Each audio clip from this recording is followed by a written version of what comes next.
Every year, over 50,000 tons of neodymium magnets are produced worldwide. Without them, electric cars, smartphones, and even rockets wouldn't work. But few people know that it all begins with dirty ore, mined at depths of hundreds of feet. To turn it into a super powerful magnet, it must go through more than 10 complex stages, where every second and every degree matters. There's a moment where the material explodes from within. Why? If you watch until the end, you'll discover a technological secret that even the world's largest manufacturers keep hidden.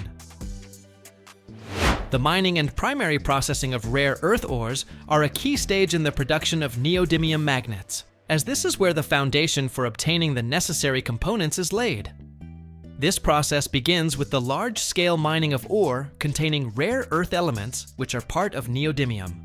In the first stage, the ore is extracted from the Earth's crust using various mining methods. This can be either open-pit mining or underground mining, depending on the depth and type of deposit.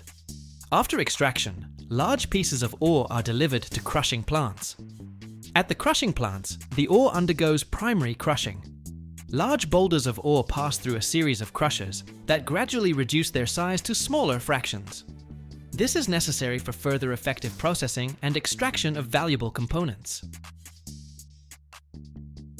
The crushed ore may then be fed to mills, where further fine grinding takes place to a powder or pulp state, consisting of fine ore particles suspended in water. The next critically important stage is ore beneficiation, the goal of which is to separate the rare earth minerals from the gangue. This process can include various methods. One of the most common methods is froth flotation, where the crushed ore is mixed with water and special reagents. These reagents selectively attach to the surface of the rare earth minerals, making them water repellent. Air is bubbled through the mixture, creating bubbles to which the hydrophobic minerals adhere and rise to the surface, forming a foam that is then collected. Heavier particles settle faster, allowing them to be separated from lighter ones. Some rare earth minerals have magnetic properties, which allows them to be separated from non-magnetic components using magnetic separators. After beneficiation, a concentrate is obtained, which contains a much higher concentration of rare earth elements. However, this concentrate is still not pure metal. It requires further chemical processing, which usually includes dissolving valuable components with acids or alkalis, precipitation, solvent extraction, and ion exchange chromatography. These processes allow for the individual separation of each rare earth element and its purification to a high degree. For example, neodymium is separated from other rare earth elements such as praseodymium or samarium. The final result of this complex chain of processes is obtaining high-purity neodymium oxide, which is then reduced to metallic neodymium. This metallic neodymium, in the form of granules or ingots, is ready for the next stage, alloying with other components to create powerful neodymium magnets. The entire process requires strict quality control and significant energy expenditure, but is absolutely necessary for obtaining the raw material for the production of these strategically important materials. After the careful extraction and purification of rare earth elements, particularly neodymium, comes one of the most important stages in the production of high-performance neodymium magnets: alloying. This process requires extreme precision and control, as the final microstructure and, consequently, the magnetic properties of the finished material depend on it. The purified metals, neodymium, iron, and boron, are carefully weighed in strict proportions. These three elements are the main components of the alloy that provides unique magnetic characteristics. In addition to them, small amounts of other elements, such as dysprosium, terbium, cobalt, or copper, may be added to the alloy. These additives are introduced to achieve specific properties, for example, to increase the magnet's thermal stability, improve resistance to demagnetization, or modify the material's brittleness. The exact composition of the alloy is a trade secret of many manufacturers and varies depending on the desired final characteristics of the magnet. The weighed components are placed in a specialized vacuum induction furnace. The use of a vacuum is critically important, as it prevents the oxidation of rare earth metals and other components at high temperatures. Oxidation would lead to the formation of undesirable phases, which would worsen the material's magnetic properties. Induction heating ensures rapid and uniform melting of all components, creating a homogeneous melt. The melting temperature in such a furnace can reach over 2,700 degrees Fahrenheit. After achieving complete melting and homogenization of the alloy, the stage of rapid cooling begins, known as the strip casting method. This is a key moment for forming the optimal microstructure. The molten metal is poured in a thin stream onto a rapidly rotating cooled drum. Contact with the cold surface of the drum leads to extremely rapid cooling of the melt at a rate of up to millions of degrees per second. Such extremely rapid cooling prevents the formation of large crystalline grains and allows for the formation of an amorphous or microcrystalline structure. Instead of the typical crystalline structures formed during slow cooling, extremely fine grains are formed. This process is also known as rapid solidification, and it is fundamental to achieving high magnetic properties. The resulting material has the form of thin flakes or ribbons that are easily crumbled. This unique microstructure, with very fine, often anisotropic grains, is the key to the high strength of neodymium magnets. The smaller the grain size, the more difficult it is for magnetic domains to change their orientation, which provides high resistance to external demagnetizing fields. Thus, the alloying and rapid cooling stage is fundamental for forming the magnetic characteristics that will later be fixed in the subsequent stages of production. After the alloying and rapid cooling stage, when thin flakes or ribbons of the neodymium iron-boron alloy have been formed, the stage called Hydrogen Decrepitation begins. This is an innovative and highly effective method used for the primary crushing of the obtained material before further fine milling. The essence of the process lies in the interaction of hydrogen with certain components of the alloy, particularly with neodymium. Neodymium, being a rare earth metal, has a high chemical affinity for hydrogen and is capable of forming hydrides. When the alloy flakes or ribbons are placed in a controlled environment where they are exposed to gaseous hydrogen, the hydrogen begins to penetrate the material's structure. The penetration of hydrogen atoms into the crystal lattice of neodymium and the formation of hydrides leads to a significant expansion of the volume of the crystalline grains. This expansion creates enormous internal stress within the material. Since the alloy is already relatively brittle, these internal stresses lead to the formation of numerous microcracks along the grain boundaries and within them. As a result, the material becomes extremely brittle and literally breaks down into small particles that are much smaller than the original flakes. This process occurs without the use of mechanical grinding, which avoids significant contamination of the material from mill elements and reduces energy costs. In addition, hydrogen decrepitation occurs mainly along the grain boundaries, which ensures the preservation of the magnetic properties of individual grains that were already formed during the rapid cooling stage. The powder obtained after hydrogen decrepitation is an intermediate link in the production of neodymium magnets. It is not yet fine enough for pressing and sintering, but it already has a much smaller size, which makes the next stage, jet milling, more economically viable and technologically manageable. This stage demonstrates how the chemical properties of elements are used to optimize physical processes in metallurgy. The powder is pressed into a solid block in a vacuum under a strong magnetic field. This field orients the grains so that their magnetic domains are aligned in the desired direction. The block is immersed in a cold, isostatic press under high pressure to remove residual air gaps. The pressed block is placed in a furnace at a very high temperature, over 2,000 degrees Fahrenheit, just below the metal's melting point. This process allows the blocks to achieve full density and develop their magnetic and mechanical properties.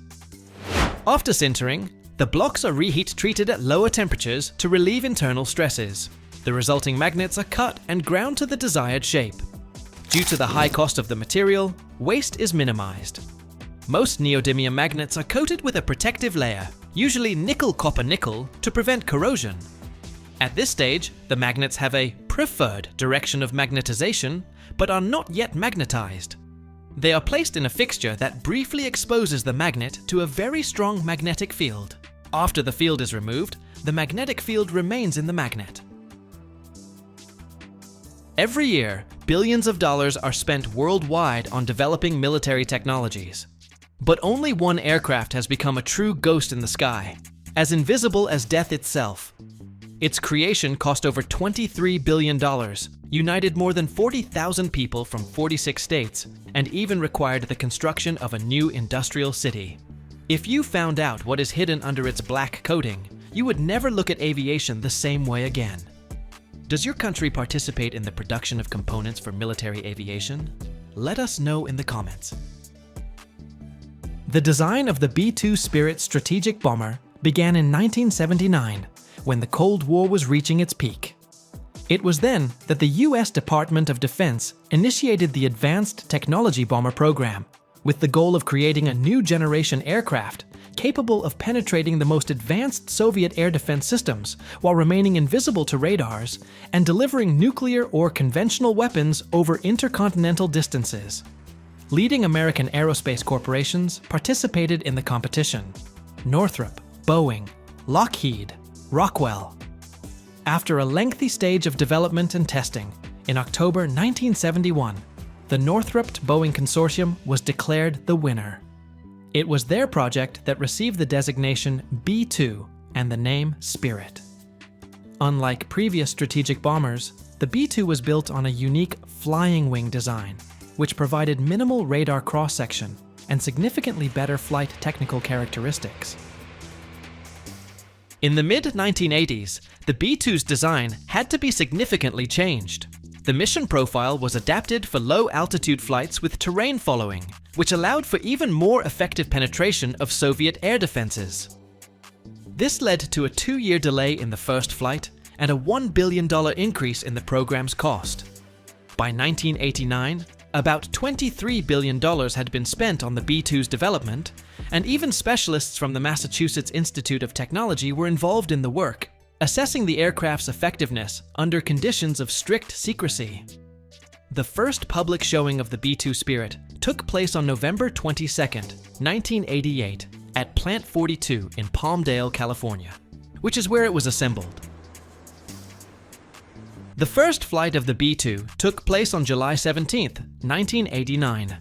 Initially, the US Air Force planned to order 132 aircraft, but after the end of the Cold War and the collapse of the USSR, as well as due to the extremely high cost, the series was reduced first to 75 and then to 21 units, including a prototype, 5 pre-production, and 15 production machines.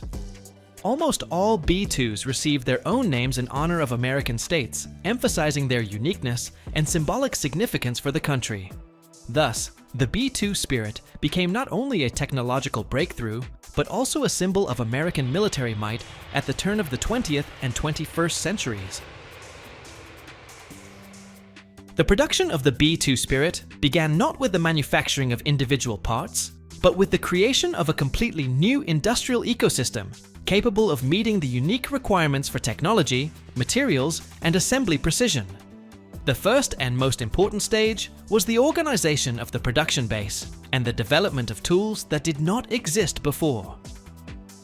After the design phase was completed, Northrop Grumman, as the prime contractor, invested over $1,200,000 in creating a specialized integrated composites center in Pico Rivera, California. For this, a former Ford auto plant was repurposed, turning it into one of the world's largest composite manufacturing centers. The production of the B-2 required the development of not only new materials, but also special tools, software, testing laboratories, and automated production systems. At this stage, the following were created: unique molds and tooling for forming large composite panels, automated lines for laying carbon fiber, computerized systems for cutting and shaping parts, and autoclaves for heat-treating composites at a temperature of about 350 degrees Fahrenheit and a pressure of 100 psi. The production of the B-2 began with digital modeling. Engineers created three-dimensional CAD models and then directly manufactured production tools from them, bypassing traditional mock-ups. This allowed for achieving unprecedented accuracy. Even microscopic deviations could affect the aircraft's stealth characteristics. In parallel, a complex network of contractors and suppliers was formed. Over 6,000 companies and 40,000 workers from 46 states of the US were involved in manufacturing components. Boeing was responsible for manufacturing the outer wing sections, Vought aircraft for numerous composite elements, Hughes for radar systems, and General Electric for the engines. Only after the creation of this entire infrastructure did the direct manufacturing of parts, their processing, quality control, and subsequent assembly of the aircraft at the main plant in Palmdale, California, begin. Thus, the production of the B-2 Spirit started with large-scale preparation of the production environment, engineering innovations, and the development of new technologies, which made the creation of this unique aircraft possible. After the large-scale preparation of the production base, the creation of unique tools, and the establishment of material supply chains, the direct manufacturing process of the B-2 Spirit began. Events then unfolded in several key stages, each requiring engineering precision and strict coordination among thousands of specialists and hundreds of contractors. Manufacturing of the main fuselage and wing sections. The manufacturing of the main fuselage and wing sections of the B-2 Spirit began with the production of the world's largest composite aviation parts at that time. The central part with the crew cabin was manufactured by Northrop Grumman, while Boeing made the 65-foot-long outer wing sections and the 50-foot-long aft section. The slightest deviations could affect the B-2's radar cross-section. In total, over 10,000 composite components were manufactured for one aircraft, using the latest automation and quality control technologies of that time. The precision assembly of the B-2 Spirit is a true engineering feat that unfolded in huge hangars specially created for this project. The assembly of the main sections took place on massive jigs, special platforms that occupied an area comparable to a football field. Here, hundreds of engineers, assemblers, and quality controllers worked simultaneously, each responsible for their narrow stage. Thanks to three-dimensional CAD modeling, all parts fit together perfectly. During assembly, laser measurement systems were used, which allowed for tracking accuracy down to thousandths of an inch. Even microscopic deviations could disrupt the aerodynamics or reduce the effectiveness of the stealth coating. Every joint seam was checked several times, and after connecting the sections, it was manually sealed with special materials to ensure airtightness and invisibility. The scale of the assembly was impressive. Just the central fuselage section required over 1,000 hours of labor, and the total assembly cycle for one aircraft took more than a year. All stages were accompanied by multi-level quality control, from geometry to electromagnetic compatibility. It was thanks to such attention to detail that the B-2 Spirit became a benchmark of precision and technological excellence in world aviation. After assembling the main structure, the integration of systems began. Electronics, hydraulics, fuel tanks, engines, flight control systems, radar complexes, and so on. Many subsystems had to be redesigned and adapted to the unique requirements of the stealth architecture. For example, placing the engines inside the wing to reduce infrared radiation. One of the most complex stages was the application of a multi-layer radar absorbent coating. The process took place in special hangars with a controlled microclimate. Each layer was applied by hand and then checked for defects that could increase radar cross-section. After completing the assembly and integration of all systems, the aircraft underwent multi-level tests, static and dynamic structural tests, checks of all systems operation, flight tests in various modes, and special radar cross-section tests. Any identified deficiencies were eliminated, and individual nodes could be reworked or even manufactured anew. After all tests were completed, the aircraft was officially handed over to the US Air Force. In parallel, crews were trained, undergoing specialized training on simulators and in real flights. After the production of the B-2 Spirit ended in 2000, these unique aircraft did not become museum exhibits. On the contrary, they remain at the forefront of technological progress thanks to constant improvement. The US Air Force is investing billions of dollars in modernizing each of the existing B-2s to ensure they meet current and future challenges. One of the main areas of modernization is updating the onboard control systems. Outdated analog instruments are gradually being replaced with modern digital interfaces, which increases reliability, convenience for the crew, and allows for the quick integration of new functions. The crew cabin has been equipped with multifunctional displays, and the flight control system has received new software that provides even greater stability and precision in controlling the flying wing.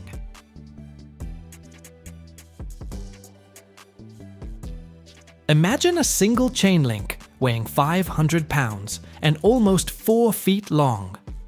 Now, hundreds of such links connected together, stretching for 1,000 feet and weighing tens of tons. This isn't a movie set for a film about titans.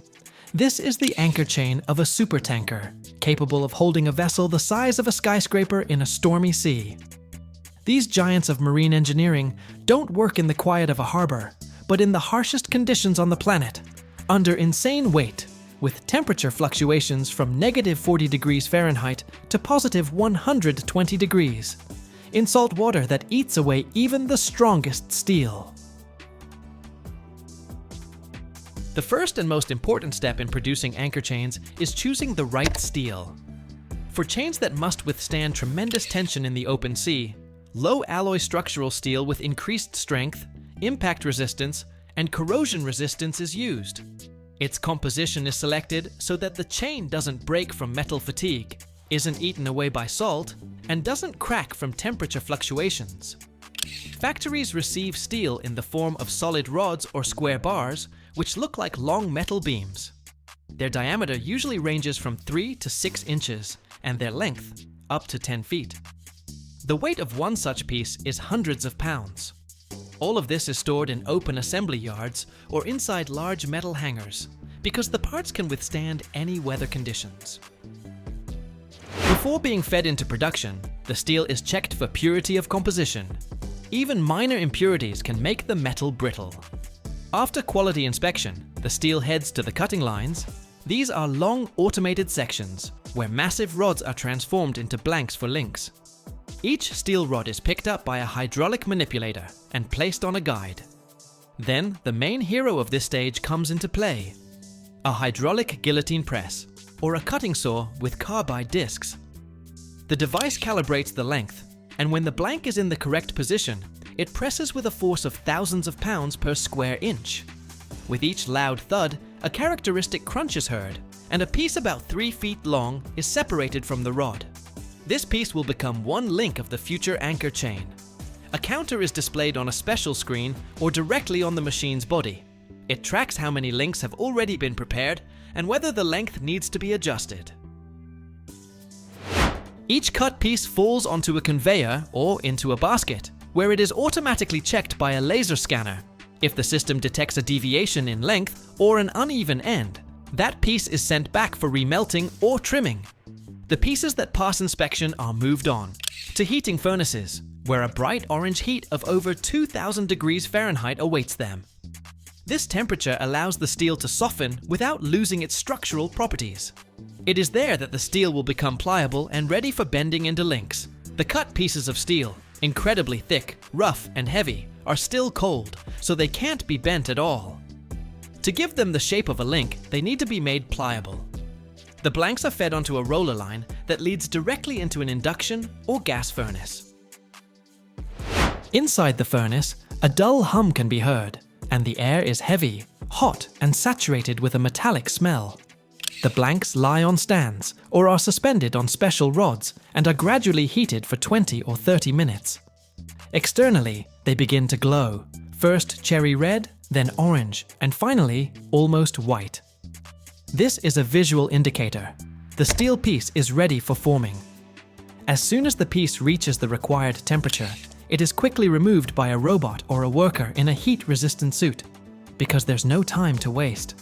Steel loses heat very quickly, and if it cools by even 200 or 300 degrees, it will no longer be bendable.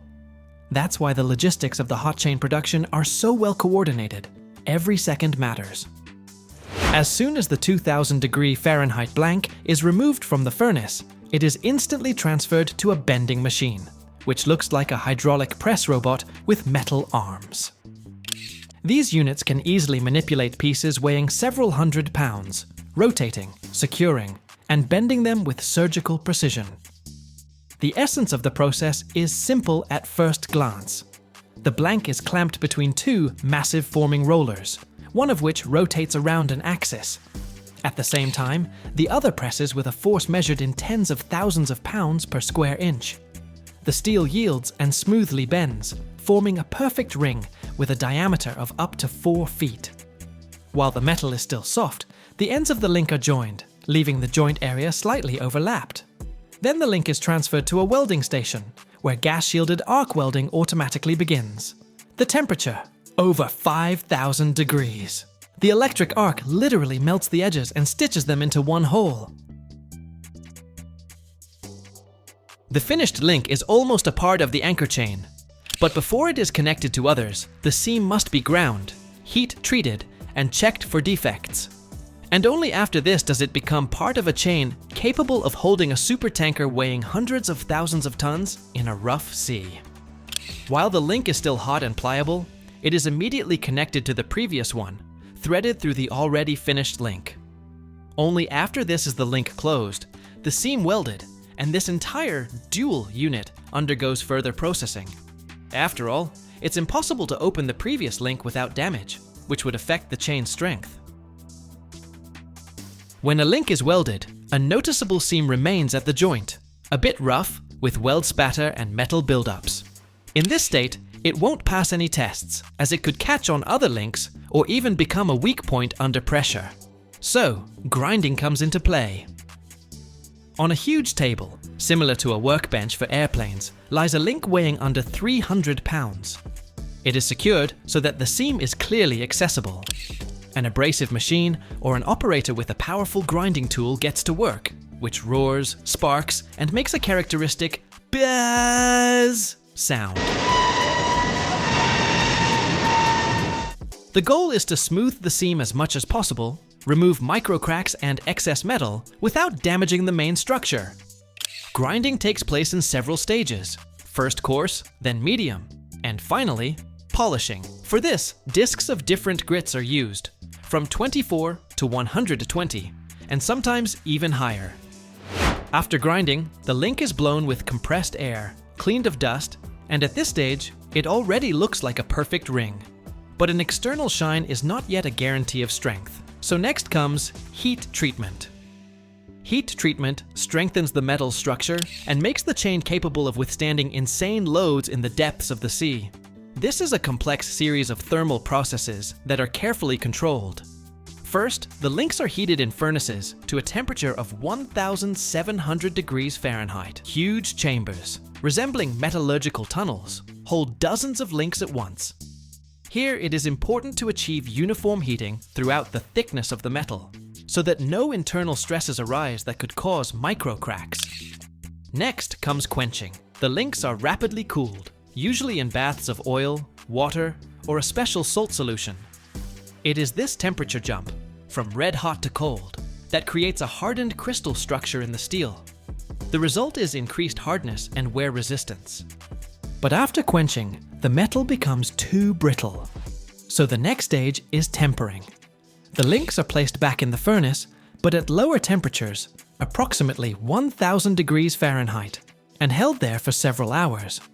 This allows residual stresses to be relieved, restoring elasticity and a balance between hardness and strength. Sometimes induction hardening is used, where heating occurs locally, only in the areas that experience the greatest loads. For example, the inner surfaces of the link where it connects with others. After heat treatment, the links are coated with an anti-corrosion layer that protects the metal from salt water, moisture, and rust. This is usually a hot dip galvanized coating, or epoxy paints, applied by dipping or spraying. Before this, the surface is degreased and ground again. The coating must lie evenly on every indentation, because the durability and safety of the entire structure depend on this. Every year worldwide, over 200 million miles of steel wire are produced. That's enough to wrap around the Earth more than 8 times. But few people imagine how this silvery vein of strength is born, the one that holds up bridges, elevators, cranes, and even underwater cables. Its path is a trial by fire, acid, pressure, and time. How do you turn 10 tons of rough metal into a thin, shining thread capable of withstanding hundreds of tons of load? In this video, we're going to dive into the most secret workshops where steel becomes the muscle of civilization. And we guarantee you won't be able to tear yourself away. To create a steel cable capable of holding up a bridge hundreds of feet long, it all starts with the right alloy. Most often, it's carbon steel, with a carbon content of around 0.6%, which provides both strength and elasticity.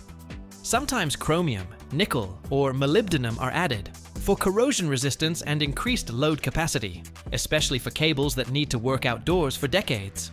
The metal is delivered to the factory in the form of huge steel slabs. Plates 10 by 2 by half a foot in size and weighing up to 10 tons. They are heated in furnaces to 2,200 degrees Fahrenheit until the steel becomes malleable, almost like rubber. Then these red-hot billets are passed through rolling mills, turning them into long, thin rods with a diameter of approximately 0.25 inches. These are called wire rods.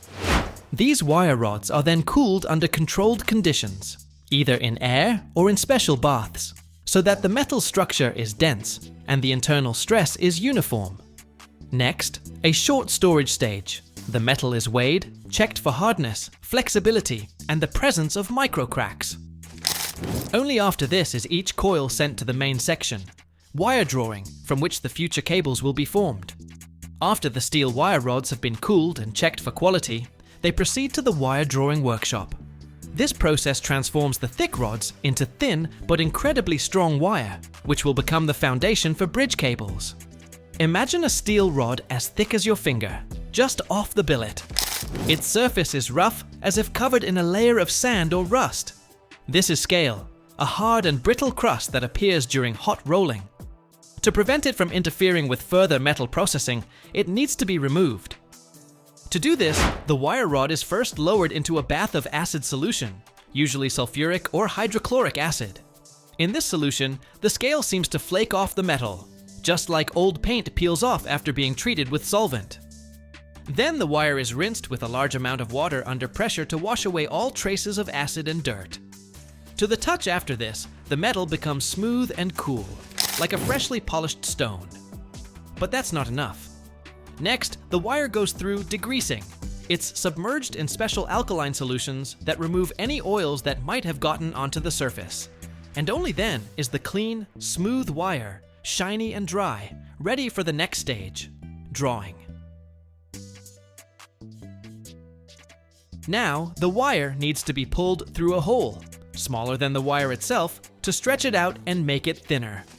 But a thick end simply won't fit through. So, it's first sharpened. This process is called pointing. The wire is fixed in a special mechanism that resembles strong metal vice jaws. One end of it is inserted into a device similar to a small press or crusher, where the steel casing is gradually squeezed and stretched into a cone shape. This way, the wire is essentially machined into a pointed tip. Imagine a pencil sharpened at one end, only it's not graphite but cold, shiny metal. This sharpened end then easily fits into the first opening of the drawing machine, a small metal die. To the touch, such a sharpened part becomes thin, like a shoelace, but remains elastic and strong. This is where the drawing process begins, which will turn the rough wire rod into a thin steel wire for the cable. Picture a shining metal strand, about the thickness of a pencil, being gradually pulled through a series of metal rings. Each of these rings is a drawing die, looking like a coin with a hole in the middle, but made of super hard material, like tungsten carbide. The holes in each die are slightly smaller than the previous ones. The whole system is arranged in a line, like beads on a thread. The wire passes through the first ring, and it compresses it, stretches it, reducing its diameter. Next, the following ring, even smaller, and the same thing happens again. The entire wire is pulled by a powerful drawing machine resembling giant toothed rollers or high traction rollers. It constantly pulls the wire forward, maintaining tension and thus forcing it to pass through the dies. To the touch, after several passes, the wire becomes thinner and longer, like a silvery strand of hair. The surface is smooth, cool, with a clear metallic sheen. Importantly, this entire process happens without heating. The metal remains cold. That's why it's called cold drawing. The steel gets stronger in the process. Its structure becomes denser and more durable, like a muscle that's been trained. And so, ring after ring, an ordinary wire rod transforms into a high-precision wire for a future steel cable. The steel thread that has just passed through a series of drawing dies has become thinner and stronger, but at the same time, stressed, like a stretched string, with fatigue hidden inside. The metal has accumulated internal stresses, microscopic defects that reduce its ability to bend or stretch further without cracking. Yes, this wire has become brittle. To release this stress, the wire passes through a special thermal furnace. It's not visible from the outside. It's a long metal tunnel structure, inside which the temperature reaches over 1,000 degrees Fahrenheit. In such heat, resembling the middle of a bonfire, the wire slowly moves through the furnace, either lying on moving rollers or suspended. It gradually heats up to the required temperature and then slowly cools down. The whole process takes anywhere from a few minutes to an hour, depending on the thickness and grade of the steel. To the touch, the wire after this stage is just as smooth and shiny, but it no longer breaks. Inside the metal, its crystalline structure has rearranged itself. The stresses are relieved, plasticity is restored. Now it's ready for the next series of drawings, and it will become even thinner, stronger, and more durable. It's like giving muscles time to recover before a new workout. In the final stage, the wire undergoes a final quality control, and this is definitely not a simple visual check. A long, almost continuous strand of shiny metal moves at a speed of tens of feet per second through the inspection unit. There, it's met by special sensors. This could be laser equipment that non-contact measures the wire's diameter with an accuracy of thousandths of an inch. Nearby, devices that determine strength. A portion of the batch is selected for mechanical testing. The wire is clamped in hydraulic jaws and pulled until it breaks. This determines its tensile strength and breaking load. If the wire holds up, it's ready for work at heights of hundreds of feet, supporting the weight of a car bridge. The surface is checked separately for microcracks, burrs, corrosion. High-resolution cameras or even eddy current testing are used here, which can see beneath the top layer of metal. And only the wire that has passed all these tests gets the green light. It will become part of a steel cable, capable of withstanding years of loads and harsh weather. This is the final touch that guarantees what arrives at the construction site is reliable, like steel itself. After inspection, the quality wire is neatly wound onto large spools. The wire passes through guide rollers and tensioning mechanisms that ensure the coils lie tightly, but not too tightly. All this happens on high-speed winding machines. Spools come in different sizes. For thin wire, they might weigh hundreds of pounds. For thicker wire, a ton or more. Then these spools head to the next stage, the actual twisting into cables. But even before this, they are sometimes coated with an anti-corrosive compound or lubricant so the wire isn't damaged during storage and transport. Spools of wire are usually moved using forklifts, cranes, or special carts because the weight of even one spool can reach several hundred pounds or more. Manual labor is ruled out here. Otherwise, the risk of injury would be too high. It all starts deep underground and ends up in your stove. Geologists hunt for gas, drilling rigs pierce the Earth's crust, and an explosive cocktail of gas, oil, and water erupts from the depths. Next, separators that stratify everything down to the last drop. Compressors that push fuel through pipes stretching 300,000 miles. And finally, the gas is cooled to negative 260 degrees Fahrenheit, turning it into a liquid to be transported across oceans. But how does it not explode? And how is it made safe for your kitchen? Watch and find out how gas really works.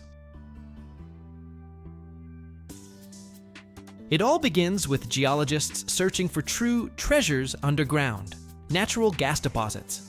And no, they don't walk around with shovels. They use seismic waves to understand where gas is hiding beneath the earth. Once a location is found, well drilling begins. Imagine a drilling rig that can reach depths of over 10,000 feet. The well diameter is usually between 8 and 30 inches, and drilling takes weeks. After drilling the well, steel pipes are installed to reinforce the walls and prevent the well from collapsing. Then comes the magic. Under pressure of hundreds or even thousands of pounds per square inch, gas, along with oil, water, and a bunch of impurities, rushes to the surface. For this, special valves, Christmas trees, are used to control the flow and pressure. When gas, oil, and water erupt from the Earth's depths, they resemble a dirty cocktail with millions of particles of sand, salt, and other surprises. To separate this mixture into pure components, engineers use separators. The mixture, under pressure of up to 500 psi, enters the separator through an inlet nozzle. The first task is to reduce the flow velocity so that gravity can take effect. An inlet deflector, a baffle that breaks up the stream and slows down the movement, is used for this. Imagine sharply braking in a car. Heavy particles like sand and clay immediately fall to the bottom, while lighter ones continue to move. In the separator, the mixture separates into 3 layers. The bottom layer, water and sand. These are the heaviest components. Water with salts and fine particles settles first. Oil is lighter than water, but heavier than gas, so it floats in the middle. Methane and other light hydrocarbons rapidly rise to the top. To speed up the process, separators sometimes have inclined plates or cyclone modules installed, which increase the settling area. For example, plates angled at 45 degrees cause oil droplets to coalesce and fall down faster. If oil and water form an emulsion, demulsifiers, chemical substances that break the bond between droplets, are added to the separator. Sometimes, vibrating screens are used to filter sand from the bottom layer. The gas, meanwhile, passes through wire mesh mist eliminators that collect residual liquid droplets. Float level sensors monitor the thickness of the oil and water layers. If there's too much oil, a valve opens and it flows into a collection tank. A gas valve at the top regulates the pressure so that the gas doesn't exit too quickly. The ideal pressure is between 100 and 300 psi for effective separation. A sand dump valve periodically opens to remove sediment from the bottom. A typical vertical separator for gas fields is 20 to 40 feet tall. That's like 2 or 4 giraffes stacked on top of each other. The diameter is 4 or 5 feet, roughly the diameter of a circus ring, and it's capable of processing up to 10,000 barrels per day. A separator is a complex device where physics, chemistry, and mechanics work together to create 3 separate streams. After all, if gas contains liquid droplets, it can damage pipelines through corrosion or hydraulic shock. And 1% water and gas reduces its heating value by 5, or even 7%. That's like adding gasoline to your latte. Oil from the separator is sent to storage tanks, water is purified or re-injected into the formation, and gas heads to dehydration units. Some gas components, propane, butane, ethane, can be separated out. To do this, the gas is cooled to 150 degrees Fahrenheit, and these components condense. They are collected in special tanks and sold separately. For example, propane for grills or butane for lighters. Clean gas isn't ready for its journey yet. It needs to be compressed to a pressure of 800 or even 1,200 psi to be pushed through mainline pipes that stretch for thousands of miles. Compressor stations, true giants with engines producing thousands of horsepower, are used for this. Gas moves through mainline pipelines with diameters ranging from 24 to 48 inches. They run underground at depths of 3 to 6 feet, and their length can reach thousands of miles. Compressor stations are located every 50 to 100 miles to maintain pressure. When more natural gas is extracted than is currently needed, it isn't just vented or left idle. This valuable resource is stored in special underground storage facilities, which can be imagined as huge banks for gas. The most common types of such storage are depleted oil or gas fields, as well as salt caverns, located at depths of up to 3,000 feet underground. Depleted oil fields are cavities left after oil or gas extraction. They have natural geological barriers that prevent gas from escaping. Gas is injected there under pressure through special wells, where it is stored in porous rock, filling the voids previously occupied by oil or water. A single well can produce up to 10 million cubic feet of gas per day. Salt caverns are artificially created cavities in salt formations. They are formed by dissolving salt with underground water, creating large voids that are ideal for gas storage. These caverns have high integrity and allow for rapid injection and withdrawal of gas, making them very effective for regulating supply. Underground gas storage is very important for the stability of the energy system. In winter, when gas consumption increases due to heating, additional gas is withdrawn from these storage facilities to meet consumer needs. Similarly, during peak load periods or emergencies, these underground banks help prevent supply interruptions. Storing gas underground is also economically advantageous, as it allows for balancing production and consumption, reducing costs for surface transportation and storage. It's a reliable and safe way to ensure that gas will always be available when it's needed most. The length of gas pipelines in the United States is over 300,000 miles. Before gas reaches your home, it undergoes another check for purity and pressure. At distribution stations, the pressure is reduced to 0.25 psi, which is safe for home stoves and boilers. For safety, a special odorant, mercaptan, is added so you can detect a gas leak. At all stages, from the well to your kitchen, gas is monitored by pressure, temperature, and composition sensors. In case of an emergency, valves shut off the flow in seconds. Personnel undergo training, and systems automatically record the slightest deviations. Besides homes, gas is supplied to power plants, factories, and chemical plants. For industrial consumers, the pressure and volume are higher. Pipes with diameters up to 48 inches and pressures up to 1,500 psi are used here. Gas can be liquefied. It's cooled and transported by tankers across seas. First, the gas is compressed, meaning it's made very dense, like when you squeeze the air in a balloon. It becomes smaller in volume, but warmer. Then, this warm compressed gas is passed through special coolers. After that, the gas is passed through special devices, expanders, which allow the gas to expand and cool down even more, like when you let air out of a balloon and it becomes cold. Thanks to this, the gas cools down significantly, to about -260 degrees Fahrenheit. When gas cools to such a low temperature, it turns into a liquid, like water, but very cold. This liquid gas takes up about 600 times less space than in its gaseous state, so it can easily be stored in special tanks and transported by ships.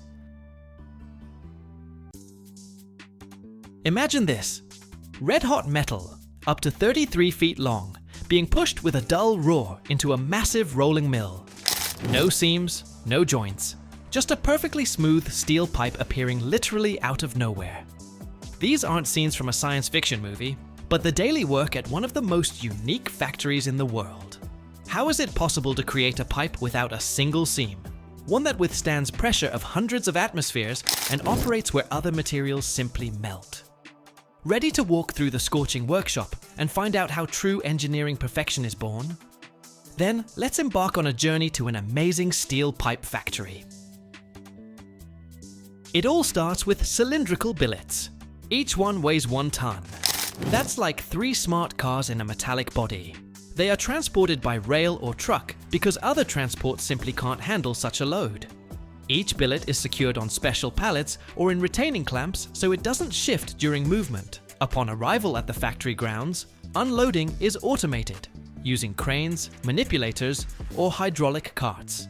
The billets immediately go to the receiving area, where they are checked for compliance with technical specifications: chemical composition, shape, integrity. Before the hot steel becomes a pipe, it undergoes a truly dramatic inspection. Defects shall not pass. First, the billets get an X-ray. Well, not exactly X-ray, but something similar for metal: ultrasonic testing. You heard that right. The billet is coated with a conductive gel, like for a human ultrasound, and a transducer is moved across it. Special transducer ears shoot sound waves at a frequency of 5 megahertz. That's 100 times higher than submarine sonar. This is how they search for cracks and inclusions of foreign materials within the billets. The system builds a 3D map of defects with an accuracy of 1/100th of an inch. If it finds a saboteur, the billet is marked with red paint and sent to metal hell for remelting. Next comes the chemical analysis.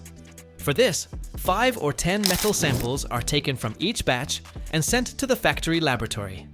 There, they use special spectrometers, devices that read the metal's composition using light emissions. The spectrometer determines over 12 elements in the composition in seconds. During the analysis, the sample is treated with an electric spark or a laser. This excites the atoms on the metal surface, causing them to emit light of different wavelengths. Each chemical element glows uniquely, so the device recognizes exactly which elements are present in the steel and in what quantities. How much carbon, manganese, chromium, nickel, or phosphorus. This analysis takes only a few minutes, but provides a complete picture of how well the billet meets technical requirements.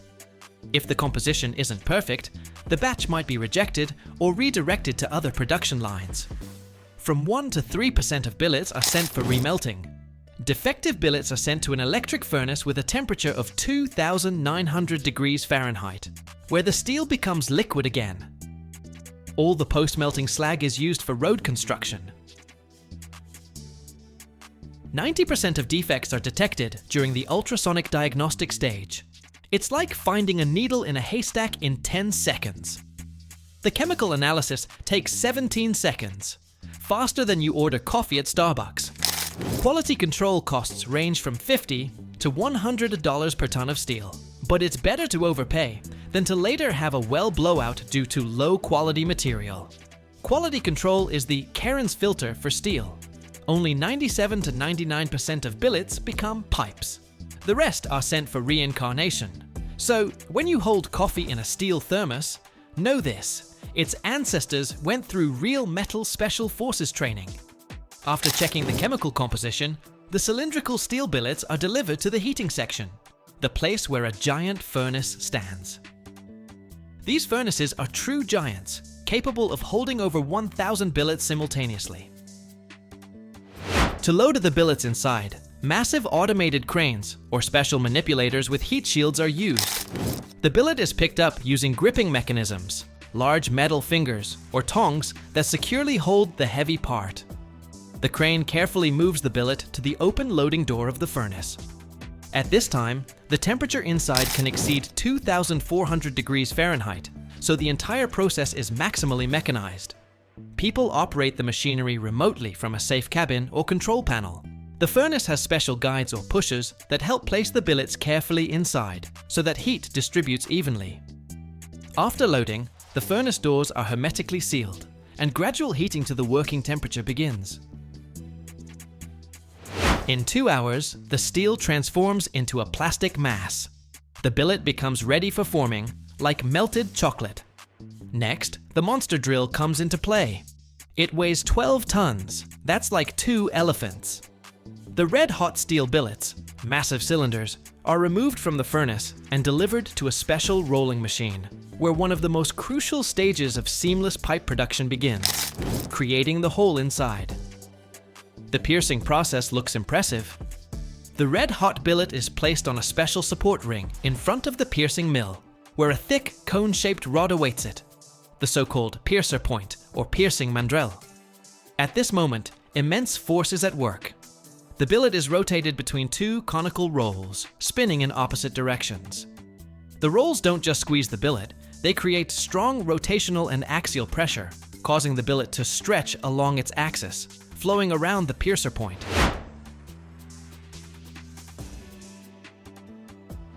To avoid cracks or ruptures, the pressure and temperature during piercing are controlled very carefully. If the billet cools too quickly, or the pressure is distributed unevenly, it can break or lose the required shape. Therefore, the process runs without interruption, and with strict adherence to all parameters. This process is called the Manisman Method, named after the German engineers who invented it in 1885. After the initial piercing, the resulting rough pipe is called a hollow shell or bloom. The wall thickness of the shell is approximately 2 inches. It still has uneven walls and may contain small defects, so the next stage is rolling and calibration, where the pipe is stretched, straightened, and brought to the required dimensions and wall thickness. The red hot steel billet enters under giant rolls 5 feet in diameter.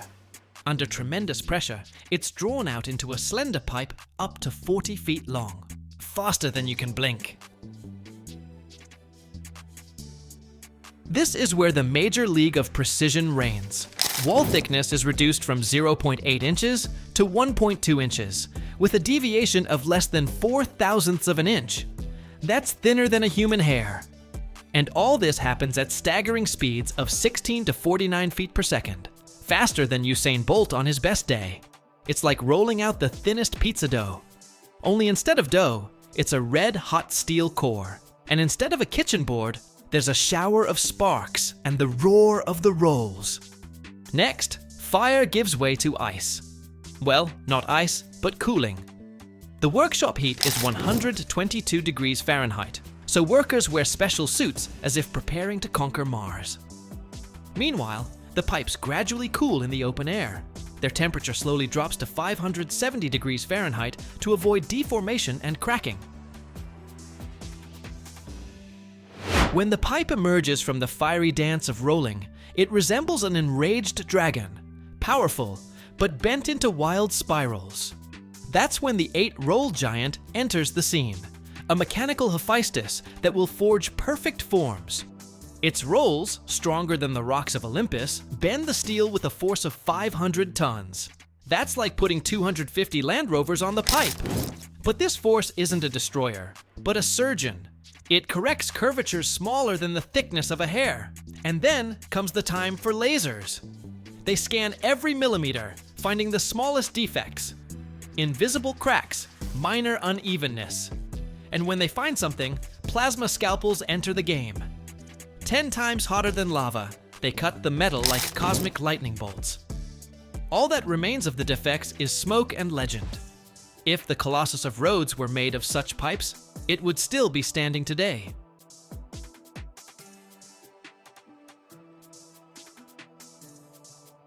Every year, thousands of steel frame structures are built on construction sites around the world, not for small homes, but for skyscrapers, bridges, factories, and sports arenas.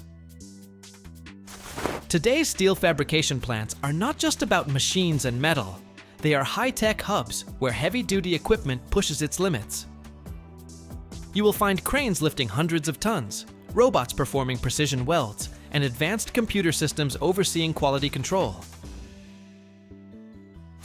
So, how are these structures made? How does the heavy machinery work, and why is every step, from metal melting to final assembly, absolutely critical? You will definitely want to see this for yourself.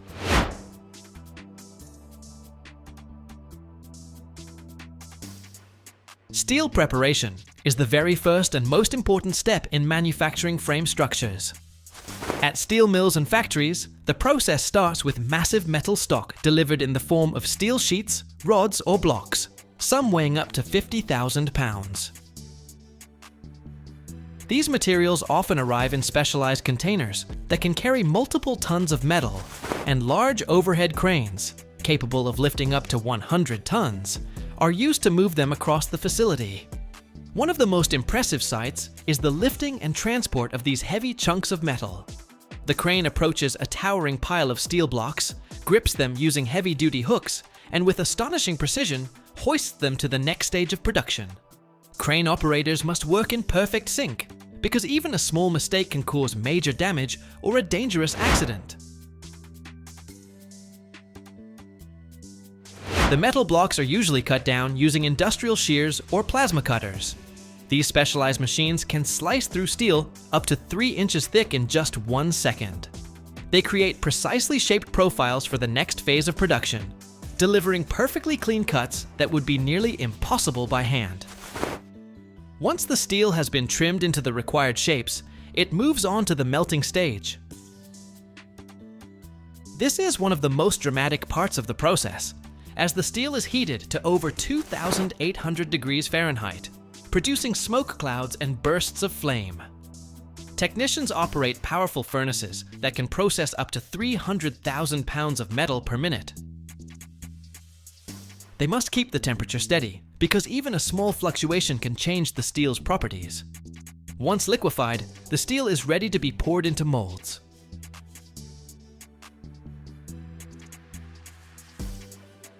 At every stage of this process, quality control is key.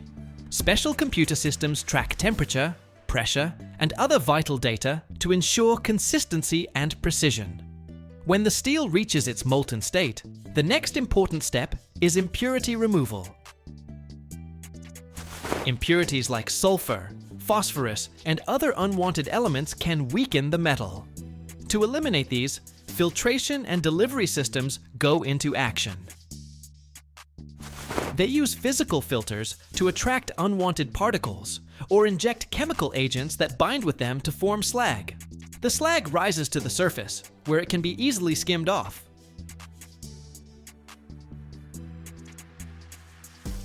At this point, large gas jets, usually nitrogen or oxygen, are introduced to further purify the steel. These jets are injected through special nozzles that help break down and disperse impurities. Once the steel is clean and cool, it moves to the rolling stage. The remaining molten metal is sent to rolling machines, where giant presses flatten it into long steel sheets.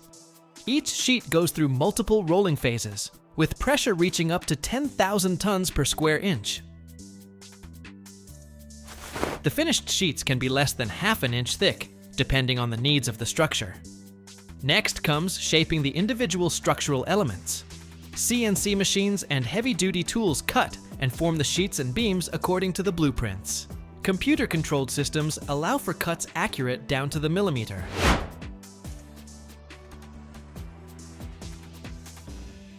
Individual elements, like beams, columns, and joints, are shaped and prepared for welding. A single machine can produce up to 500 components per day. Welding and assembly are some of the most impressive parts of building a steel frame. After the metal parts are cut and prepped, they are positioned and joined using arc welding, gas welding, or even laser welding. Heavy metal segments, weighing over 500,000 pounds each, are hoisted by cranes capable of lifting 50 to 100 tons. These cranes maneuver the sections into place using steel cables and counterweights, allowing precise placement before welding.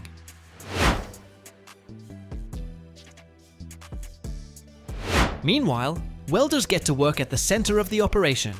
They use machines powered by electricity or gas mixtures that can reach temperatures of over 6,500 degrees. These high temperatures allow metals to bond at the molecular level. Welders carefully guide the arc or flame to melt the edges and fuse them. The seams must be flawless, so the process demands total accuracy. After welding, every seam is rigorously inspected. Laser scanners examine the joints for cracks or flaws. Ultrasound checks are also performed to detect microscopic gaps or defects inside the welds. At the same time, other crew members install additional structural elements like beams and support frames, with precision down to the millimeter.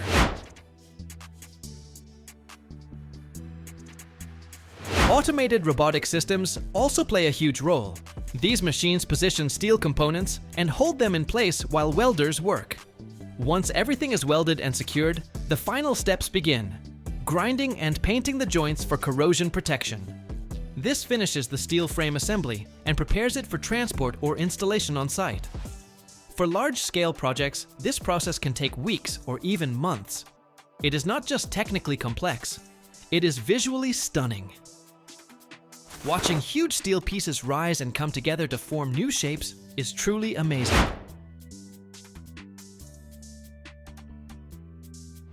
Structures that must endure extreme conditions undergo additional treatment, like alloying and anti-corrosion coating. This extends their lifespan and keeps them looking good for decades. Zinc coatings or special heat-resistant paints are often used. Stress testing using pressure rigs helps engineers understand how the frame will perform under load. Computer simulations reveal weak points and allow stress to be redistributed where needed. These tests often last up to 72 hours, depending on the complexity of the structure.